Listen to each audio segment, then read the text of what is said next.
E aí galera, tudo certo com vocês? Oi gente, sejam bem-vindos a mais uma edição do Multiverso. Esse é um programa sobre tecnologia, cultura, esporte e muito mais, produzido pelos acadêmicos do curso de jornalismo do Centro FAG. O Multiverso de hoje está repleto de coisas boas. Você vai acompanhar reportagens especiais e conhecer lugares incríveis, não é mesmo, Lucas? É mesmo, Gil, como por exemplo o Bar do Gelo que vamos te mostrar no quadro Insight. O bar fica em Foz do Iguaçu e faz você embarcar em uma experiência incrível. Tá na mesa direto de Marechal Cândido Rondon. Nossa equipe foi ao Golden Beer para conhecer a história do local e experimentar um dos pratos mais deliciosos. Além disso, hoje no Replay nós vamos te levar para sentir a adrenalina da Moto 1000 GP. Já no Flash Cultural vamos te mostrar tudo o que rolou na 57ª Festa do Trabalhador e na 28ª Festa do Costelão, realizadas pelo Seminário São José em Cascavel. E para fechar com chave de ouro, no Multitalk vamos receber convidados muito especiais. E quem conta mais pra gente é a repórter Isabelle, que tá lá na plateia. Oi, Lucas. Hoje vamos receber o piloto Rafael Futsuki e o narrador de automobilismo Rodrigo Vicente, que vão contar um pouquinho de como é o dia a dia e a adrenalina nas pistas de corrida. Sigo com vocês. Já estou ansiosa para conhecer nossos convidados. Então chega de enrolação e vamos acelerar, porque o Multiverso tá começando.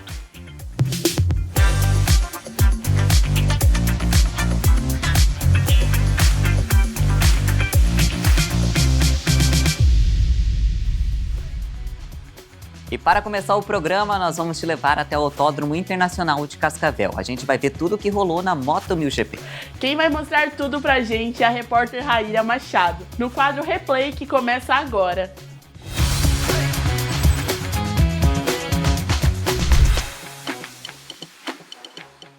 A Moto 1000 GP acabou de estrear na pista mais rápida do país, aqui no Autódromo Zimar Bergs de Cascavel.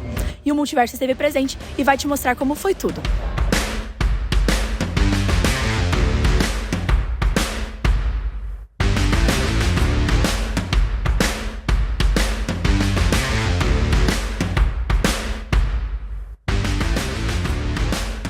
Para iniciar as corridas do final de semana, na categoria da R15, o Ian Garcia levou a melhor, ficando no primeiro lugar do pódio.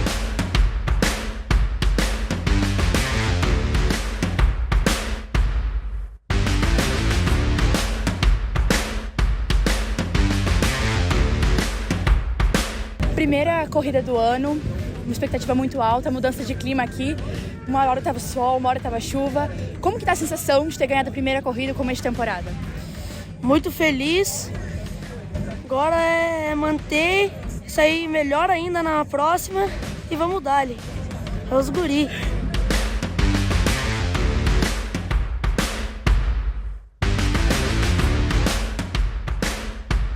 Já na categoria da Yamaha Racing, o piloto Léo Marques ganhou todas as corridas do final de semana de estreia, se classificando como o primeiro do grid.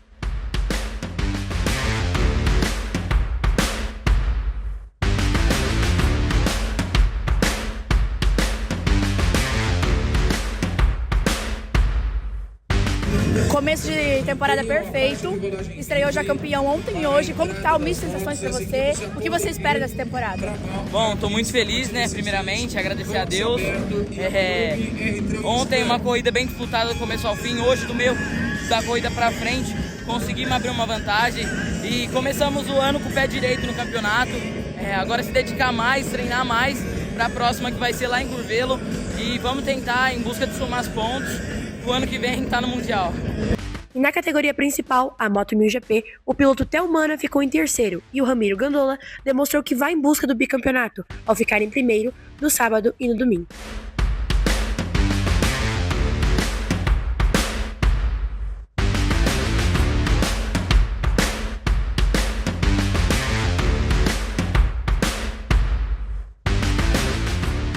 Bom, a gente sabe que você foi campeão ano passado e começou estreando muito bem, fim de semana perfeito. Como foi pra você? Qual foi o sentimento? Como que deu certo a estratégia com a equipe? O que você espera para esta temporada?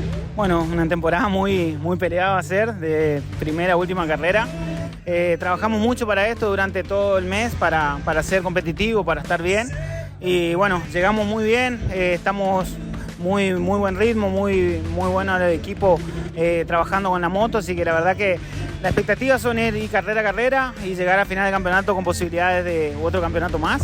pero bueno, es muy reciente todo para pensar en campeonato, así que es carrera a carrera e ir paso a paso, entrenando muy fuerte para cada etapa.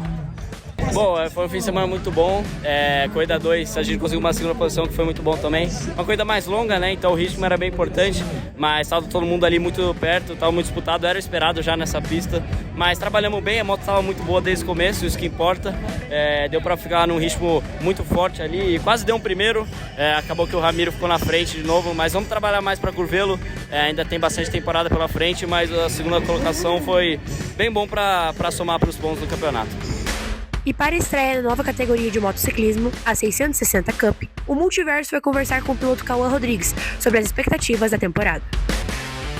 A gente sabe que você estreia agora na 660 Cup e a gente quer saber como é que estão os preparativos com a equipe, você já andou na moto, como é que tá as expectativas? Bom, a expectativa tá alta, eu nunca andei com essa moto, então vai ser um desafio muito grande. A sorte que a gente vai estrear numa pista que eu adoro, que é Curvelo. Acho que é a minha pista favorita, na verdade. Eu tô muito ansioso, a moto já andou esse fim de semana. O Theo falou que a moto é incrível, então tô ansioso que vai ser uma temporada incrível. Olha, realmente é muita emoção e adrenalina. Inclusive, isso deve dar uma fome. Deve mesmo. E falando nisso, a nossa repórter Emily Rayane foi até Marechal Cândido Rondon para contar a história e mostrar os pratos que são feitos no Golden Beer. O quadro Tá na Mesa, Tá no Ar.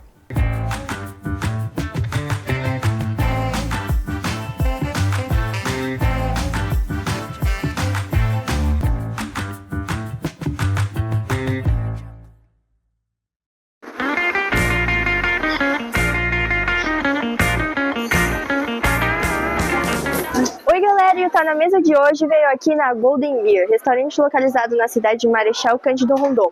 Restaurante cujo qual é típico da cidade de Marechal e serve almoço e janta de segunda a sábado. Hoje nós viemos conhecer um pouquinho mais sobre a história desse restaurante.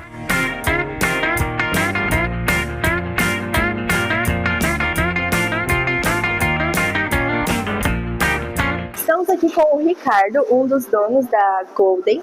E muito obrigado por receber o Multiverso aqui, Ricardo. É um prazer estar aqui. E eu queria que você contasse um pouquinho da história da Golden, assim, como surgiu, por que surgiu, de que foi a ideia. A Golden, na verdade, a Golden já é um restaurante antigo de Marechal. Nós trabalhávamos no Recanto Natural, que é um outro restaurante que era da família, desde o ano de 1997. Em 2009 surgiu a oportunidade da fusão do Recanto com a Golden Faz na época. Aí a gente ficou como Golden Faz e Recanto Natural durante uns 10 anos. E em 2019, quando a gente mudou de local, a gente criou um nome próprio, uma marca registrada, inclusive, que é a Golden Beer. De 2019 em diante, mas a Golden já existe desde o final dos anos 80. Ah, legal. Qual foi a fase mais difícil assim que você já passou aqui? Que deu vontade de desistir, mas você falou assim, não posso desistir disso.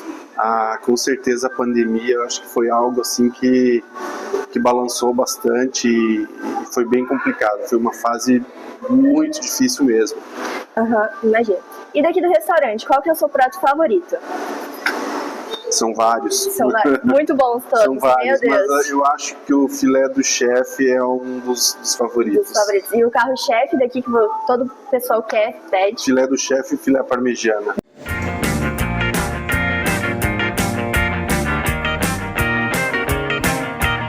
O ambiente do restaurante conta com uma decoração despojada e rústica, com uma coleção de placas antigas de carros de vários países e uma coleção de canecas. Também apresenta itens que foram passados de geração em geração, além de conter uma área kids destinada especialmente para a diversão das crianças.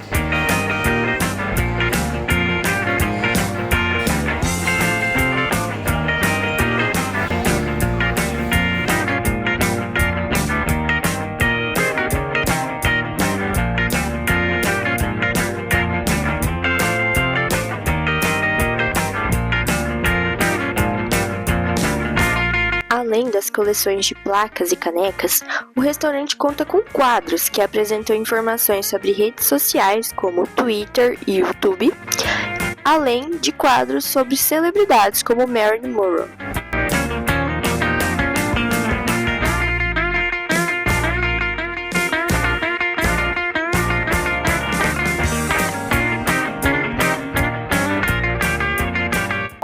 prato que sai com bastante frequência é a pizza. E hoje nós vamos experimentar a pizza que foi inventada pelo chefe da casa, o Leonor.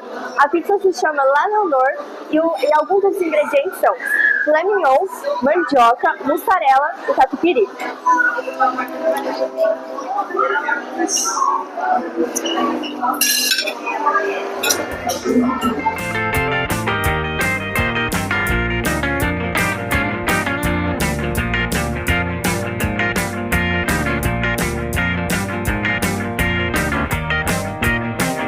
Além de possuir uma área interna, o restaurante também apresenta uma área externa aconchegante, onde tem um balanço que faz parte da história da casa.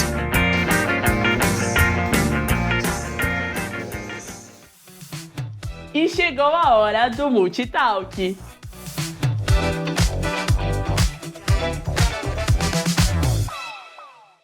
A repórter Isabelle Gelinski está na plateia e apresenta os convidados de hoje. Oi, Giovana. Hoje estamos recebendo o piloto Rafael Futsuki e o narrador de automobilismo Rodrigo Vicente, que já estão no estúdio junto com o Lucas. Sigo com vocês. É isso mesmo. Primeiramente, eu gostaria de agradecer por vocês terem aceitado participar aqui do programa. Um prazer enorme receber vocês aqui. Bom, eu queria começar perguntando como é que o automobilismo entrou na vida de vocês, tanto para você como piloto e para você como narrador. Como é que surgiu isso? Para mim, o automobilismo começou aos 4 anos de idade, pelo incentivo do meu pai e do meu irmão. Eles já participavam de corridas de kart e foi aí que eu comecei. Devagarinho, porque para as primeiras corridas você tem que ter 6 anos para se filiar na CBA, que é a Confederação Brasileira de Automobilismo. E foi assim que eu comecei. No meu caso, foi uma paixão de sempre gostar de carro, não vou dizer tão familiar assim, porque tinha, claro, pai e mãe que assistiam na TV, mas começar realmente a acompanhar, gostar, parar para olhar, eu me lembro, eu tinha uns 7, 8 anos. E depois disso, fã durante muito tempo, comecei a narrar com 15 anos, hoje estou com 27, e as coisas foram indo assim, mas começou muito por acaso. De manhã acordava domingo cedo, daí começava a assistir Siga Bem Caminhoneiro, depois Bom Dia, Globo Rural e tudo que tinha lá, o Auto Esporte, às vezes tinha Fórmula 1. Aí quando não tinha o Auto Esporte, tinha Fórmula 1 e assim eu comecei a acompanhar as corridas e depois outras categorias. Eu sempre gostei muito de corrida de caminhão, de Stock Car também e assim foi indo, muito por acaso. Então desde cedo já se apaixonou e já que seguiu. Sim. Mas daí pra virar, descobrir o meu gosto por mídia, daí já foi, uma vez que eu era criança, fui num programa de policial que tinha lá em Curitiba e aí eu tava assim olhando para as câmeras e tal, me deram o microfone na mão, tive que improvisar com 10 anos, programa ao vivo e eu fiquei apaixonado por aquilo. É isso que eu quero fazer na minha vida. Se encontrou. E você, Rafael, como é que é assim? Você falou que começou bem cedo, já a partir dos 6 anos. E como é que é assim, você com 19 anos agora e já ter várias conquistas? Como é que é essa sensação? É uma sensação muito boa, automobilismo é uma paixão, a gente vive disso, então é bem legal, a adrenalina alta. E nos carros agora faz 3 anos que eu comecei, eu sempre fui piloto de kart. Aí já começou andando bem, viu? Porque acelera o menino. Os primeiros anos não foram muito bons, mas agora estamos evoluindo. Não brinque em serviço. E assim, você também já, como é que tá no MBR? Você já ganhou na competição do ano passado e esse ano você vai competir de novo, né? Como é que é? É uma experiência muito boa, muitos pilotos bons, os maiores pilotos de tração dianteira estão ali e é muito gratificante estar nessa categoria, uma categoria de alto nível. Uhum. E os preparativos? Quanto tempo antes tem que começar para se preparar? Como é que são os treinos? Como é que funciona? É um preparativo bem grande, tudo começa em Londrina, na oficina, né? E ficam meses montando o carro e tem que só agradecer a eles, porque se não é um bom acerto e uma boa preparação, não há piloto que consiga ir bem. Uhum. E para você narrar toda a parte do automobilismo, como é que é? É um desafio, porque assim como os pilotos têm a preparação, as equipes têm a preparação, a gente também tem que ter uma preparação para ficar ao vivo. E normalmente, no caso do MBR, são 8 corridas no final de semana. Então, 4 na categoria MBR 2000 e 4 no 1.6. E a gente tem que conhecer, normalmente são ali 40 pilotos. Então, você tem que conhecer 40 carros, decorar 40 carros, 40 pinturas, 40 pilotos, a história de cada um e segurar, sustentar ao vivo, né? Aquele improviso estruturado que você tem que fazer ali o tempo todo, durante, sei lá, se for totalizar o dia inteiro de transmissão, a gente fica umas 4 horas ao vivo, talvez, ou até um pouco mais. Então é bem desafiador, assim, sabe? Cada categoria, mesmo sendo, no final das contas, todas corridas de automóvel, ou de caminhão em alguns casos, cada uma tem uma peculiaridade. Então, uma é um pouco mais longa, outra mais curta, uma tem uma estratégia assim, outra tem uma estratégia assado, alguma regra. Então, é bem desafiador, mas muito gratificante, assim. Depois que você vai conhecendo, vai pegando a manha do negócio, flui. Mas, obviamente, que você está sempre se atualizando, porque as novidades, as modernidades, regulamentos que mudam. Então, tudo isso você precisa estar sempre antenado também. Sempre estudando ali os... Sim. O narrador, o comentarista, nesse caso, muitas vezes até o comentarista vem muito preparado para poder nos auxiliar nesse sentido de trazer as informações. Agora a gente vai lá para a plateia, que tem uma pergunta para um de vocês. É isso mesmo, Lucas. Eu tô aqui com a Raíra e ela quer fazer uma pergunta pra você. Eu quero saber qual a pista favorita de vocês. A minha pista favorita é a de Goiânia, que eu conheci junto com a MBR e eu adorei aquela pista, foi uma pista sensacional, não, pelo motivo de eu ter conseguido me adaptar bem e andar bem lá, mas é uma pista de muita estrutura, a área de escape, é uma pista larga, pra mim é a mais legal. Eu, como fã de automobilismo, e aí ao mesmo tempo trabalhando, eu gosto muito de Tarumã. É um autódromo mais antigo, mas é um autódromo que tem muita alma. É parecido muito com Cascavel. É um público apaixonado, uma galera que gosta, tem um automobilismo muito pujante lá. E Tarumã fica distante alguns minutos, alguns quilômetros de Porto Alegre, a capital. Mas é um autódromo que tem muita tradição, muita história e um traçado bastante desafiador também, né? Bastante desafiador. Tanto quanto Cascavel. São as duas pistas mais rápidas do país. Cascavel é a mais rápida e Tarumã a segunda mais rápida. Isso. E você começou, como eu falei anteriormente, você mesmo disse, começou cedo. E algumas corridas, obviamente, acontece de você não ganhar as competições e ter a frustração. Como é que você aprendeu a lidar com isso? Porque tem momentos que você não vai ganhar, mas tem momentos também que você vai vencer e ganhar. A maioria das corridas a gente não consegue ganhar, né? Mas ao longo dessa caminhada a gente aprende a lidar. Antigamente eu sofria bem mais com isso, mas hoje em dia não é mais um peso que eu carrego, assim. Eu consegui me adaptar com isso aí. E assim, vocês têm algum ritual antes de começar o trabalho de vocês? Você tanto para correr e você para narrar? Alguma preparação, algum ritual que vocês fazem que virou costume de vocês? Sim, eu sempre faço uma oração antes de entrar na pista, pedindo proteção e uma boa corrida. Depois da corrida, você come uma marmita. Depois da corrida, eu como uma marmita. Porque tem uma brincadeira com ele. Ano passado a gente foi entrevistar ele. Coitado, foi um dia super corrido, atribulado. E daí pegaram ele no flagra na hora de entrevistar ele comendo uma marmita. Mas antes da corrida não pode comer, né? Não, senão dá indigestão. Não, no meu caso eu acho que o aquecimento da voz é muito importante. Eu tive no ano passado um problema um pouco mais sério na voz. Fiquei meio rouco e tudo mais. Então hoje em dia eu tenho esse trabalho uns 10, 15 minutos antes. Além dos 10 minutos antes, você estar ali para passar o som, testar tudo, fazer esse aquecimento de voz que é muito importante. Acho que é o único ritual assim que eu tenho. Enfim, não é tão perigoso quanto correr, narrar, então eu acho que eles têm que pedir mais proteção e fazer mais coisas para que tudo saia bem. E qual que foi a corrida que mais te deixou marcado enquanto você narrava? Olha, difícil essa. Teve uma corrida, falando do MBR, uma corrida ano passado em Guaporé, que foi uma corrida fantástica. Inclusive tá no Instagram, no @marcasbrasilracing. Foi um final de prova assim fantástico. Tinham 5 pilotos brigando. E Guaporé também é lá no Rio Grande do Sul, é uma pista de média para alta velocidade. Então o tempo todo eles estão muito próximos andando. E foi uma corrida que até a hora da bandeira quadriculada a gente não sabia quem ia vencer. Então foi uma corrida muito boa. Teve de Londrina também ano passado, o Cezinha, que é o chefe de equipe dele, disputando. Também foi muito boa. Normalmente esses carros de tração dianteira, até para explicar para quem está em casa, eles são carros muito parecidos com o que a gente tem na rua. O MBR utiliza o HB20, usa Onix, Volkswagen Up, são os carros que o pessoal brinca, a Copa Uber, porque são os carros que a gente tem no dia a dia e que vão para a pista preparados. Então isso, por ser o tração dianteira, que é o mesmo tipo de veículo que a gente tem em casa também, são carros onde a competição é muito parelha, muito pegada, anda-se muito próximo e é muito permissivo você ter um contato, um porta com porta, um lado a lado. Então isso acaba gerando que as corridas sejam realmente muito boas por natureza. E agora na parte do carro, como é que funciona o preparativo para fazer um carro normal virar carro de corrida, que ele possa ir para a competição? Olha, essa é uma pergunta difícil, mas é um preparativo bem grande. Primeiro que o carro é inteiro desmontado, fazem a gaiola, que é para proteger a roll cage, e ali começa a preparação de motor, um câmbio, alívio de peso, os pneus da MBR são semi-slick. Tem uma preparação... Tem câmbio também, câmbio gigantesca por Muda trás completamente disso. a estrutura. Tipo porta. A porta ela não é de lata, né? A porta é policarbonato, é fibra, enfim. Então é tudo mexido para aliviar o peso.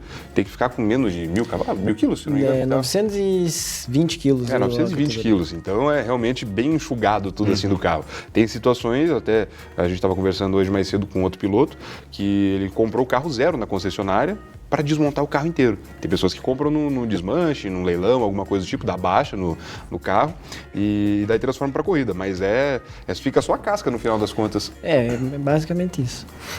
E qual que foi o título mais importante que você já teve? Com certeza da MBR Cup A do ano passado. Foi o que você mais almejou e conseguiu. Sim, é um campeonato de alto nível, igual eu falei, e foi muito importante ganhar. E o que passava pela sua cabeça quando você estava competindo lá dentro dela e vendo pensando, eu preciso ganhar? Passa muitas coisas, passa todo o que a gente passou no ano, todo o aprendizado e alegria, né? A emoção é grande. A emoção é grande. Bom, e agora a gente vai voltar lá para a plateia que tem mais uma pergunta para um de vocês. Isso aí, Lucas. Eu tô aqui com o Gabriel e ele também quer fazer uma pergunta. Boa noite, Rodrigo. Qual foi a corrida que você mais gostou de narrar? Olha, são tantas, porque, como eu falei, eu comecei com 15 anos e eu comecei no automobilismo virtual, que são corridas no simulador, e eu faço até hoje. Só lá já foram mais de 2.000 corridas fácil, e no automobilismo real mais algumas tantas. Então é uma pergunta, não é querendo ficar em cima do muro, mas é realmente difícil dizer. Eu vou voltar nessa corrida ano passado do MBR, lá em Guaporé, que foi uma corrida realmente muito marcante, muito disputada pela imprevisibilidade. Aquela coisa de você viver a emoção da corrida, você sentir que a prova não tem uma definição fácil. Então acredito que essa pode ser colocada uma das mais interessantes que eu já narrei. Mas são tantas e é sempre aquela coisa da próxima, como que vai ser, o que vai ter de diferente. Então é muito gostoso, porque você sabe no final das contas que é uma corrida de carro. Você sabe o que deve acontecer mais ou menos. Só que o tempo todo você é bombardeado de novidades. O tempo todo vai mudando. É o piloto que vai tentar tirar de um lado, aí de repente ele não tira, o outro fecha a porta. Então o tempo todo tudo vai mudando e você tem que processar aquilo em milésimos de segundos. E, enfim, tem uma corrida que não está prometendo nada e entrega tudo, e aquelas que prometem tudo e não entregam nada. Qualquer momento pode aparecer algo inesperado. Exato. Que vai acontecer. E, Rafael, qual foi assim, o maior perrengue que você já passou enquanto estava na pista, uma dificuldade que você teve? O maior perrengue que eu passei foi uma corrida de kart lá em Guarapuava. O kart, ele funciona assim, o motor ele fica aqui do lado e um cabo de aço se puxa no pedal que você acelera. E esse cabo de aço teve um problema e quebrou, ele saiu fora e o motor não conseguia acelerar no pé. Como é no kart, você tem acesso, né? No carro não tem como. Eu coloquei a mão aqui e fui acelerando o dedo a corrida inteira, eu estava em primeiro e ainda consegui segurar a segunda posição. Foi uma corrida bem divertida, mas também arrebentou os dedos. Mas foi legal, fica pra história. Os dedos nunca mais foi o mesmo. Quantos você tinha? Foi, acho que ano passado essa corrida. Foi recente. Sim. E agora, assim, como é que é você estar em todas as corridas, você poder presenciar tudo aquilo pessoalmente, de perto, e poder estar narrando aquilo? Como é que você sente? É uma pergunta que toda vez que me pergunta eu fico emocionado, porque imagino que você e outros aqui, estudantes, assim como eu também sou estudante de jornalismo ainda, às vezes tem vontade de fazer o jornalismo para estar perto daquilo que gosta, do esporte, da cultura, do dia a dia. E eu sempre fã de automobilismo. E hoje em dia, graças à narração, eu convivo com ídolos, com pessoas que eu via na TV, pessoas que eu admirava, que eu gostava, que eu torcia. Hoje eu tenho contato, eu narro, trabalho junto com elas. Então é um privilégio muito grande, sendo bem honesto contigo. Eu só posso agradecer de testemunhar, de fazer parte da história. Ano passado, por exemplo, teve a primeira corrida num circuito oval genuíno aqui no Brasil, da NASCAR Brasil. Foi lá em Curvelo, Minas Gerais. E eu narrei essa etapa. Então daqui 10, 20, 30 anos, quando alguém for assistir, vai estar minha voz. O Futsuki foi campeão ano passado da MBR Cup. Quando ele for mostrar para os filhos, para os netos, o pai dele for mostrar, vai estar minha voz. Então é um sentimento tão gostoso, assim, de você, uma responsabilidade muito grande de você ajudar a contar essa história e de você testemunhar, de você estar ali vivendo um sonho, que realmente é estar no automobilismo e trabalhar, viver disso. Caramba. E para você, o que é o automobilismo? O que você sente quando você vê que você está dentro dele e você está competindo? O automobilismo é uma paixão gigantesca. Sente mil emoções, porque é um esporte muito difícil, é um esporte caro, mas a gente luta todo dia para estar ali, faz quanto treinamento na semana, quanto no virtual, sempre gosta de carro, faz as corridas virtuais, kart. É muito emocionante estar no meio do automobilismo. Igual ele falou, você encontra celebridades assim que você não acredita e são pessoas muito gente boas. Gente consegue, como a gente, né? Gente como a gente, consegue conversar normal. É mais ou menos isso. Você encontra, sei lá, pega o Rubinho Barrichello, a Bia Figueiredo, você tromba saindo do banheiro com eles, entendeu? Pô, é nóis, entendeu? Tá gente como a gente, não tem... Já dá aquela humanizada na coisa, né? Tem alguns casos até que você conhece alguém que você gosta bastante, que você admira, e quando você conhece pessoalmente, fala, não... Acaba, entendeu? Mas enfim, E qual que foi, assim, a pista mais desafiadora para você? Que você achou mais difícil de correr? A pista mais desafiadora foi ano passado em Curvelo. É uma pista de 18 curvas, né? Mas não é oval, tá? É não. misto. Aqui é o circuito oval e o circuito misto lá. É uma pista de 18 curvas, é muito grande, bastante curva técnica, curva bem fechadinha assim. E eu demorei bastante para aprender e conseguir andar bem naquela pista. E quais que são as expectativas para você como piloto e para você como narrador, que vocês pretendem para o futuro? Pretendo viver disso, né, se a gente conseguir, mas é um negócio que está no sangue, está na paixão e pro futuro, se não der para viver disso, sendo patrocinado, um piloto grande, sim, vamos continuar tentando ir o máximo. Eu acho que o automobilismo no Brasil está vivendo um grande momento. Então, puxado isso pela Fórmula 1, que vai vivendo um grande momento, a partir do momento que a Fórmula 1 vive um grande momento, as demais categorias vão sendo respingadas de alguma maneira. O interesse do público, dos patrocinadores aumentam. Um caso disso, até agora, o Marcas Brasil Racing, que é a categoria que vai correr esse final de semana aqui em Cascavel, acabou de fechar o projeto de lei de incentivo ao esporte. Então, está numa busca de captação de patrocínios e tudo mais, para fomentar ainda mais. E já com empresas interessadas, mas sempre mais empresas também podendo apoiar o automobilismo por meio da isenção fiscal que você tem, né, do destinamento desses valores. Outras categorias também usam disso e o esporte é um meio realmente de transformar vidas. E eu não estou falando só do piloto. O piloto é a ponta, né, dessa história, ponta do iceberg. Mas quantas pessoas trabalham disso? Então você tem o mecânico, você tem o chefe de equipe, você tem o cara que monta o carro, que descarrega, a gente que trabalha no evento. Então o automobilismo indo muito bem, ele fomenta bastante a economia e emprega muitas pessoas. Então eu falo de mim, mas eu falo do automobilismo de um modo geral. O futuro do automobilismo, ele é muito interessante, pelo menos o momento que a gente está vivendo agora, ele está muito interessante. Se você olha o automobilismo brasileiro, e até se for ver a caráter mundial, mas vamos focar no Brasil, há 10 anos atrás ele estava meio cambaleando. E depois da pandemia ele veio assim, deu uma guinada que cresceu demais. Então, independente de turbulências econômicas, de situações diversas que possam acontecer, o automobilismo vive um grande momento. O MBR, esse final de semana, vai com quase 40 carros na pista. Então isso mostra que está crescendo, as pessoas estão pondo valor naquilo e obviamente que isso vai respingar no Rafa como piloto, que pode conseguir patrocínios, novas oportunidades. Para mim, que vou ter outras categorias para narrar, esse ano eu narro 3, 4 categorias, esporadicamente, uma ou outra. Então mostra que está super aquecido o mercado do automobilismo. Tá vendo com tudo. Sim, sim. E Cascavel é um celeiro do automobilismo, uma das pistas, um dos palcos mais tradicionais do automobilismo, recebe tudo aqui.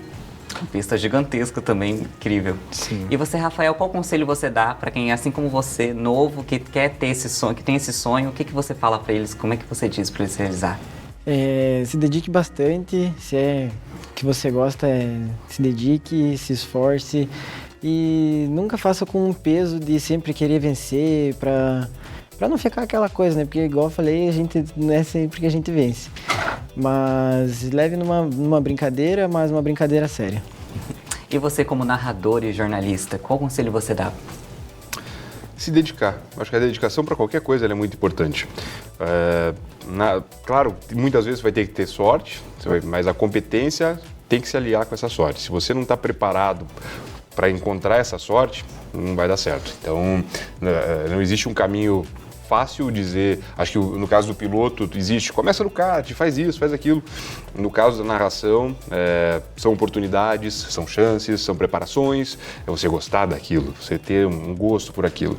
E, enfim, é uma pergunta que já me fizeram outras vezes, eu nunca sei responder com precisão. Me perguntam da minha história, eu falo, putz, a minha história não tem como seguir, porque foi tudo muito, muito louco que aconteceu, mas eu acho que a determinação e o foco é o principal. Então, às vezes você vai fazer alguma coisa, você está indo trabalhar, ou você está perdendo um momento de lazer para ir trabalhar, putz, meus amigos estão indo se divertir e tal, e isso em algum momento vai reverter para você e vai fazer sentido, sabe? Então, já várias vezes aconteceu isso quando eu era mais novo, e até hoje, né, final de semana viajando, esse mês de maio, todos os finais de semana eu tô viajando. Então você perde de sair com amigo, de ficar com a família no dia das mães, dia dos pais e tudo mais, mas, pô, é um trabalho, você gosta, se dedica e acaba não pesando, sabe? E isso vai ser recompensado de alguma maneira. E no início deve ter sido bem difícil se acostumar com isso, ter essa rotina louca, não ter paradeiro, um dia tá em um lugar, outro dia tá em outro. E os familiares se acostumarem, os amigos se acostumarem, pô, mas não quer sair final de semana, não quer aproveitar, porque as pessoas têm um emprego normal, de segunda a sexta ali, ou uma escala 6x1, que tem que ser abolida.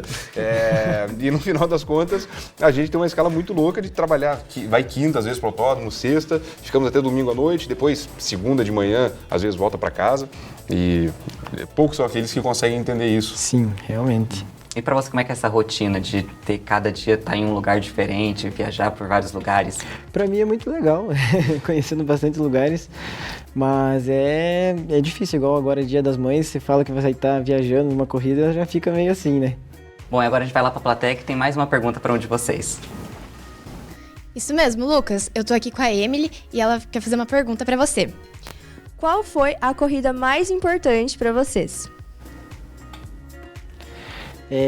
A corrida mais importante pra mim foi no Sul Brasileiro de kart de 2019. Foi uma corrida que tinha piloto de grande nível e eu larguei da última colocação por uma questão de acidentes numa corrida anterior. Logo na largada eu consegui largar de último e pegar o terceiro lugar. E depois pra frente fomos disputando ali e eu terminei em segundo colocado, ainda não fui campeão, mas pelo nível que tava a corrida pra mim foi muito importante. Superou. Porque o MBR não fique triste comigo, mas a mais importante, acho que foi a primeira vez que eu fiz no automobilismo real, assim, que eu fiz transmissão ao vivo. Foi 2021, a Sprint Race, que hoje em dia chama NASCAR Brasil, em Interlagos, que é o circuito mais conhecido, mais importante. E a minha primeira vez foi por acaso e foi a Sprint Race em Interlagos e com transmissão ao vivo passando no Band Esportes. Então imagine você debutar já com todo esse peso, essa bagagem, né? Então acho que foi a corrida mais importante. Claro que outras depois, tantas vieram, mas essa fica com um lugar especial no coração. Legal. Bom, gente, queria muito agradecer a presença de vocês aqui, por terem aceito o convite de participar aqui. Obrigado mesmo, tá? Eu agradeço. Bom, e o Multiverso, ele continua. Sensacional! Desejamos muito sucesso para vocês. É verdade. E olha, Gil, sabe o que seria bom agora? Não, Lucas. O quê? Olha, um lugar bem gelado, que tem até neve, igual o Bar de Gelo em Foz do Iguaçu, onde a repórter Gabriele Moreira esteve e mostra agora pra gente no Insight.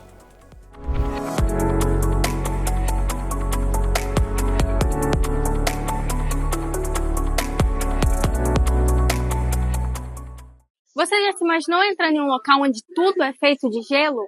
Na edição de hoje, vamos te levar para conhecer o Bar de Gelo aqui em Foz do Iguaçu, uma atração que chama a atenção de qualquer um. Prepare seu casaco, que aqui as temperaturas chegam a menos 10 graus. Vamos comigo viver essa experiência? O Bar de Gelo é uma das atrações mais geladas do Brasil. Logo na entrada, somos recebidos com casacos térmicos indispensáveis para encarar o frio de menos 10 graus, além de luvas térmicas para garantir conforto e segurança durante a experiência. Logo na entrada, é impossível não se impressionar com a estrutura feita inteiramente de gelo. Paredes, balcões, esculturas, teto, tudo é feito de gelo. O ambiente é iluminado com luzes de LED azul, criando um cenário ainda mais encantador.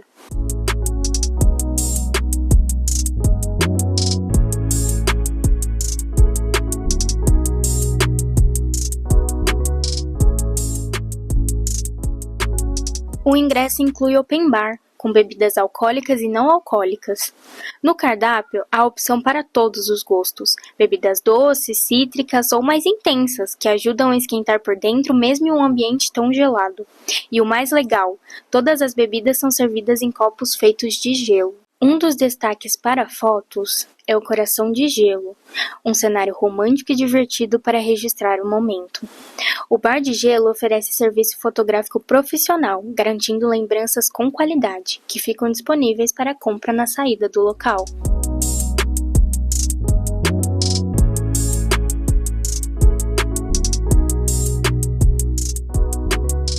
Um dos destaques para decoração é o Trono de Gelo, que fica muito divertido para tirar fotos. O local é ideal para famílias, casais e grupos de amigos que buscam uma experiência única e fora do comum.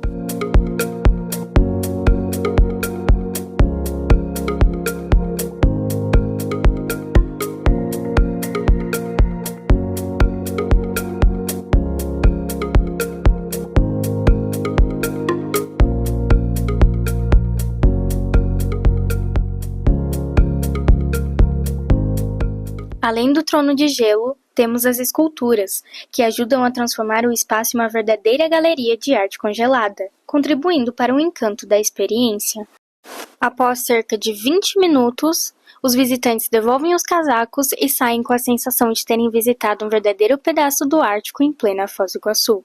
É hora de se aquecer novamente e saber o que os visitantes do Bar de Gelo acharam da experiência. Eu tô aqui com o João. O João é um visitante que acabou de sair do Bar de Gelo. João, conta pra gente como é que foi essa experiência. Eu achei bem divertido, só que é muito frio. E causa um frio enorme nas mãos. É? E você recomendaria essa experiência pra alguém que nunca veio aqui? Recomendaria, bem legal, tanto de vir sozinho ou com alguém.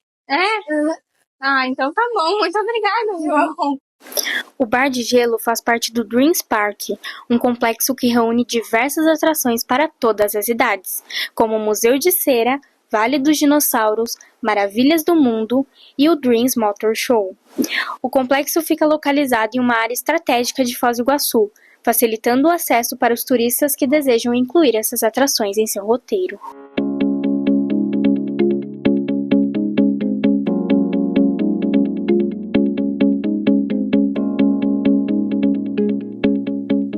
Eu já vim fazer a minha visita aqui. E você? Quando vai ter essa experiência incrível? Fico por aqui e até a próxima!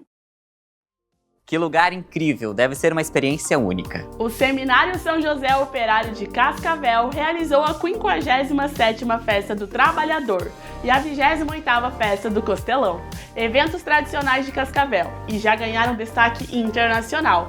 A Maria Eduarda preparou uma reportagem super especial para o quadro Flash Cultural.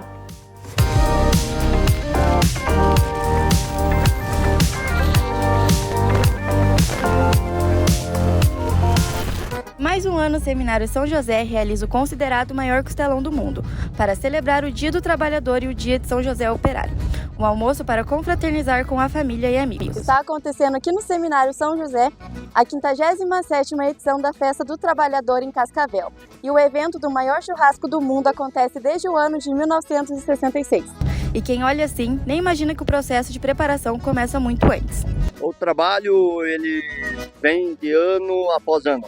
É igual a carnaval. Acabou esse ano, já se começa a preparar o ano que vem. Seja recolhendo lenha, seja na escolha de novas costelas, seja na preparação de galpões, barracões, churrasqueiras novas, banheiros. Tudo é feito ano após ano para tentar cada vez melhorar a estrutura e a qualidade do evento. Foram 16 toneladas de carne assadas em fogos de chão.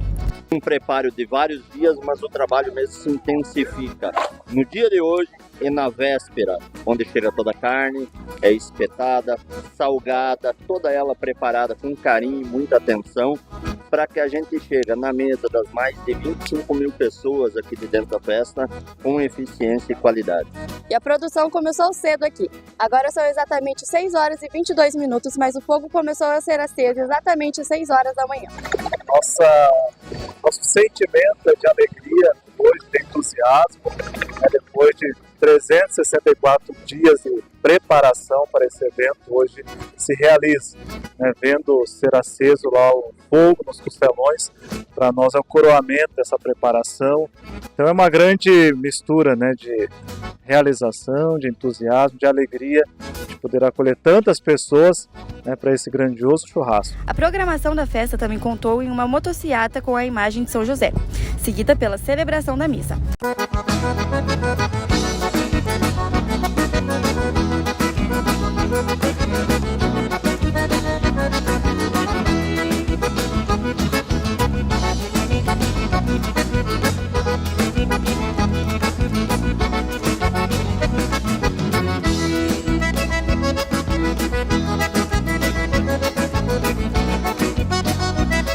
E neste momento acontece a missa em honra ao padroeiro de São José.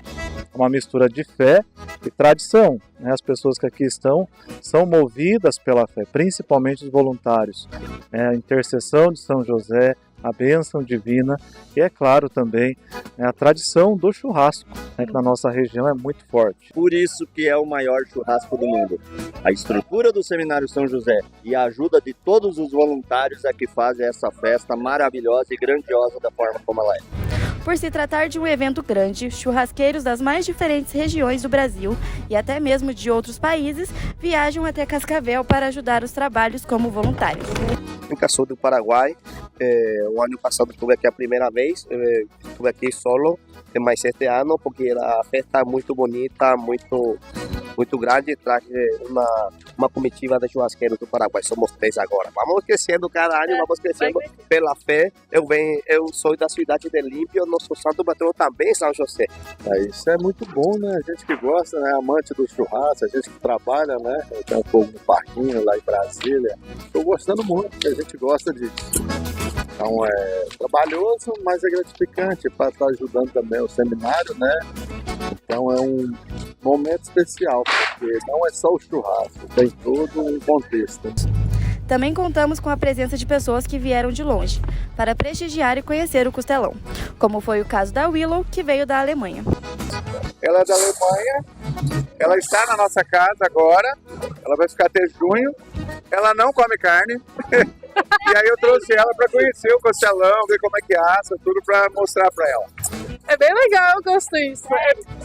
É muito grande. Nossa, não tem nada assim na noite. E como que é essa experiência, né? Pra você que não come carne, chegar aqui e se deparar, né, com essa quantidade enorme? É bem diferente, definitivamente. Eu não conheci nada assim.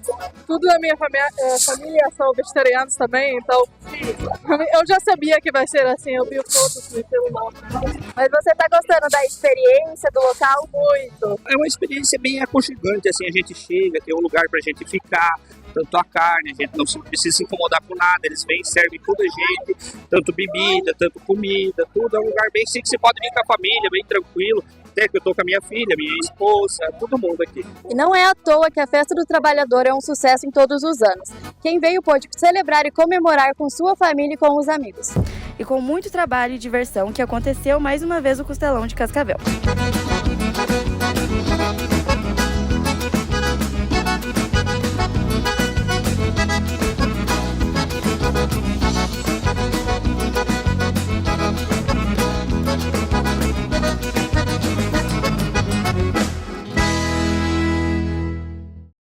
Foram mais de 500 costelões comercializados na festa. O maior churrasco do Brasil, sempre fazendo história. É mesmo, Gil. Bom, mas infelizmente o Multiverso de hoje está terminando. Continue sempre nos acompanhando por aqui, na TV FAG, canal 20.2. No Instagram pelo @multiverso_FAG e ainda pelo YouTube, canal FAG. E não esqueça também de compartilhar, curtir e comentar. Até mais, galera! Tchau!